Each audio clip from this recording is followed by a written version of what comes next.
Now next we're heading up to the mountains and we're going to see a true alpine garden up in the Vale area called the Betty Ford Alpine Gardens. The Betty Ford Alpine Gardens started about 22 years ago by a number of local enthusiasts who wanted to show people what kind of plants would grow at 8,200 feet. In the last 20 years, the garden has grown much more than that. As far as we know, it's the highest botanical garden in the world. Certainly in the US, it's the highest botanical garden. There are about 3,000 plants in our database. I'd say at least half of those are native plants. We're educating the public about the plants of the alpine environment, about how to grow plants at this elevation, and the importance of the alpine ecosystems.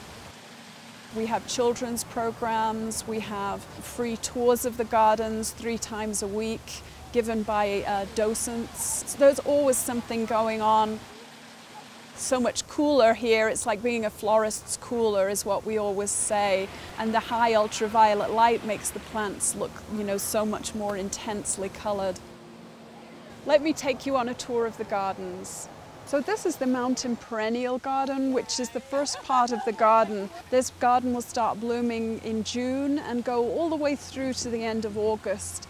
The high intensity of the ultraviolet light here really makes the dark colors of the delphiniums stand out. So people often are familiar with the plant but don't recognize them because of that high intensity of color.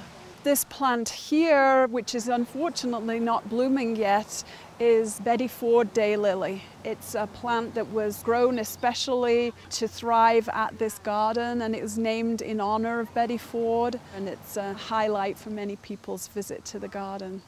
This is the mountain meditation garden. It's a very tranquil part of the garden. It's a place with less color where people can reflect and enjoy the calmness of the mountains, and this is a style that reflects the mountains and the environment around us. This is the Alpine Rock Garden, and this is really the creme de la creme of the gardens, and it's mostly native plants divided down the middle by this rushing mountain stream. These are all the trees that are native to Colorado mountains and mostly plants from this immediate area. One of the biggest misconceptions would have to be a financial misconception, and that would be that we have a large endowment and that we are operated by the town of Vale. That is not true. We're totally reliant on private donations, but the gardens is free of charge. We have free public tours and education programs. We also have membership programs where people can donate to the gardens and become members at different levels.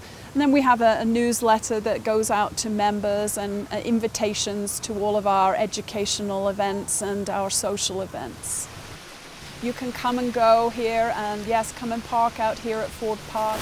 Enjoy a visit to the gardens and then head on into Vale and enjoy the rest of the day.